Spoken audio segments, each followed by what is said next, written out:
Hello friends, how are you? I am well. आज हम आप लोग को संस्कृत लिंग के बारे में बताएंगे। ठीक है। संस्कृत में भी लिंग होते हैं, जैसे हिंदी में, इंग्लिश में लिंग होते हैं। जेंडर होता है इंग्लिश में, संस्कृत में लिंग होते हैं, हिंदी में भी लिंग होते हैं। इंग्लिश में तीनों लिंग है, हिंदी में भी 3 लिंग है और संस्कृत में भी 3 लिंग है। तो संस्कृत में जो 3 लिंग है, पहला लिंग होता है पुंगलिंग। हिंदी में जैसे पढ़े हैं पुंगलिंग, स्त्रीलिंग, नपुंसकलिंग, तीनों लिंग होते हैं हिंदी में।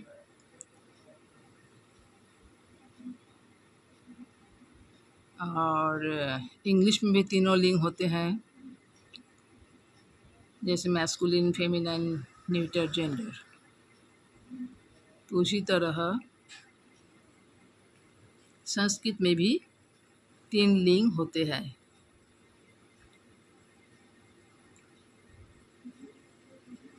तो लिंग के बारे में नॉलेज हो जाएगा तो आप लोग को संस्कृत में बहुत सारे नॉलेज हो जाएगा और आपका बातचीत करने में और सुविधा हो जाएगा। थोड़ा ध्यान से समझ लीजिएगा, तब कोई दिक्कत नहीं होगा। सिर्फ ध्यान देना है, जो लिखा हुआ है उसको भी अच्छा से पढ़ लीजिएगा। उसके हिसाब से हम जो बोल रहे हैं उसमें ध्यान दीजिएगा और लिखाई में मिला लीजिएगा बातचीत में। ठीक है, बस और कुछ नहीं चाहिए। ऐसा करिए तो देखिएगा आपका नॉलेज बढ़ते जाएगा। पुंगलिंग। पुंगलिंग का मतलब तो आप लोग समझ ही गए होंगे, जिससे पुरुष जाति का बोध हो। पुरुष जाति का बोध हो उसको ही पुंगलिंग कहा जाता है। और जो शब्द होता है उसका जो पूर्व माने पुंगलिंग शब्द जो होते हैं, उस पुंगलिंग शब्द का आखिरी में जरूर अ उच्चारण होना चाहिए और विसर्ग भी होना चाहिए। आखिरी में शब्द के अंत में अ उच्चारण होना चाहिए और विसर्ग होना चाहिए। जैसे राम, रामो बोलने से पुरुष जाति का बोध होता है। उसी तरह गज, गज बोलने से भी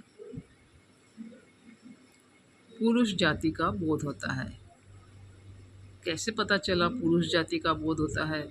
क्योंकि आखिरी में अ उच्चारण है और विसर्ग भी है। संस्कृत में विसर्ग होते हैं, हिंदी में नहीं होते हैं, लेकिन संस्कृत में विसर्ग भी होना चाहिए और अ उच्चारण भी होना चाहिए। उसी से आप लोग को पता चल जाएगा कि ये पुंगलिंग शब्द है संस्कृत का। फॉलो। अच्छा, समझने में कोई अगर दिक्कत होगा ज़रूर कमेंट्स में लिख के बताइएगा। 2 नंबर, स्त्रीलिंग शब्द। स्त्रीलिंग शब्द क्या होते हैं? स्त्रीलिंग शब्द होते हैं जिससे स्त्री जाति का बोध हो। जिससे स्त्री जाति का बोध हो उसी को स्त्रीलिंग कहा जाता है। हिंदी में भी आप लोग पढ़ चुके हैं, जिससे स्त्री जाति का बोध हो उसे स्त्रीलिंग कहते हैं। और इसका पहचान कैसे होगा, कैसे पता चलेगा कौन स्त्री का बोध है ना क्या है, तो उसको कैसे पता चलेगा?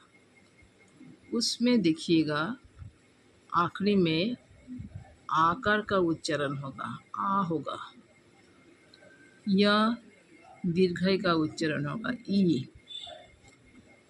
जैसे आकार का उच्चारण होगा मतलब जैसे लता, लता में लास्ट में आ है, रमा लास्ट में आ है, नदी में ई है, दीर्घय।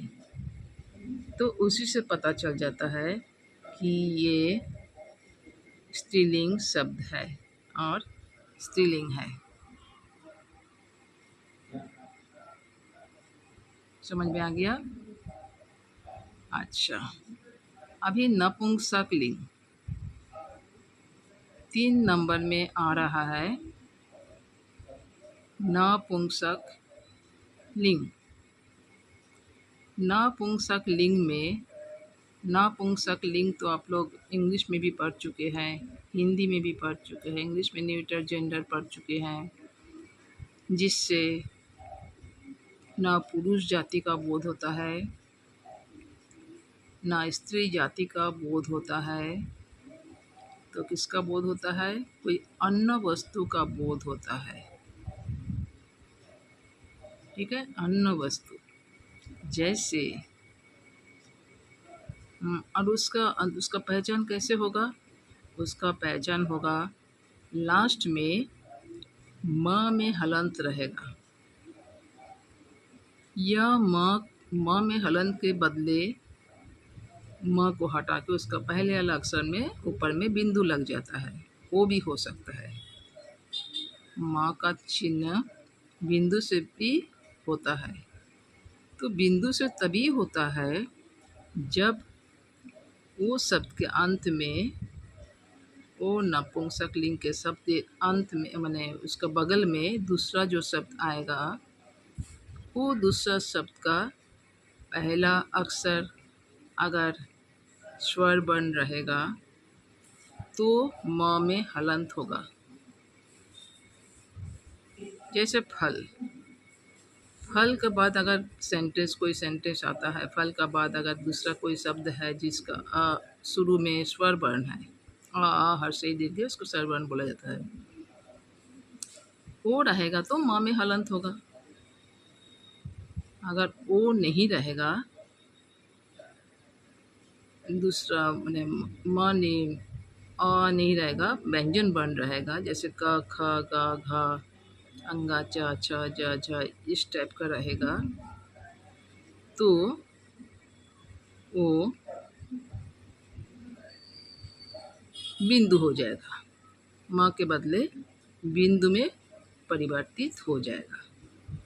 तो उसी से पता चलेगा कि ये नपुंसक लिंग शब्द है। ओके, जैसे फलम, फल से फलम हुआ, जब भी फल में म लग गया तभी पता चल गया कि ये नपुंसक लिंग है। चित्रम, चित्र में म में हलंत लग गया। पुष्पम, पुष्पम में म में हलंत लग गया। फलम मतलब फल, चित्रम मतलब चित्र, फोटो, पुष्पम मतलब फूल। तो इसका आखिरी में, इसमें तो जान नहीं होते हैं, ठीक है। तो ये ना स्त्री जाति होते हैं ना पुरुष जाति होते हैं, इसमें कोई जान नहीं होते हैं, तो इसीलिए इसमें म में हलंत लग गया और नपुंसक लिंग हो गया।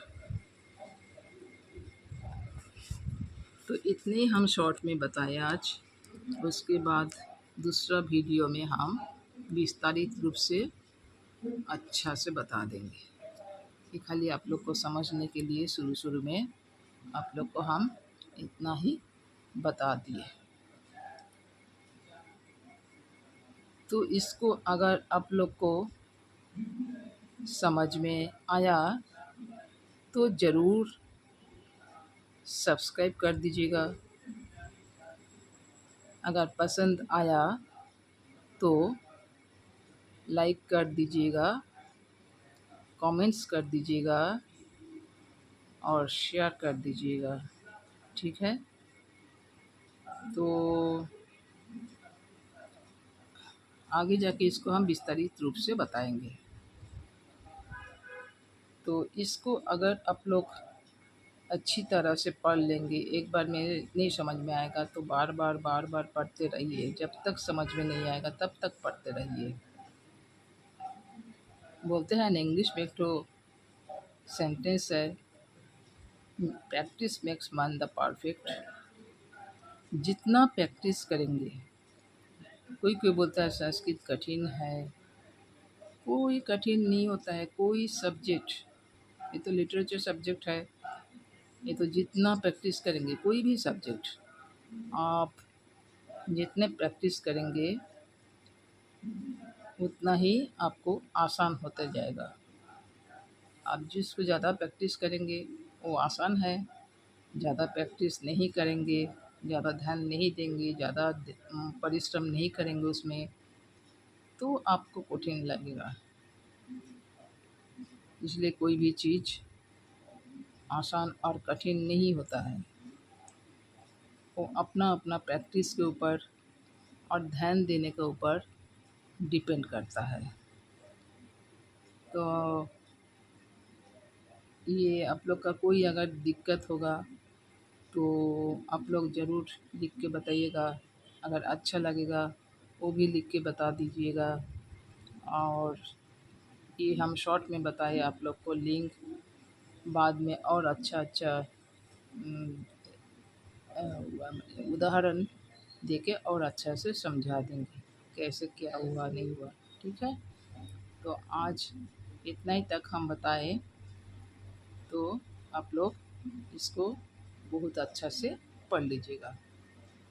इसके पहले भी हम कुछ कुछ वीडियो दिए हैं, लिंग के बारे में पहले बात दिए हैं, इसके पहले हम समास, उसके बाद शब्द रूप, धातु रूप,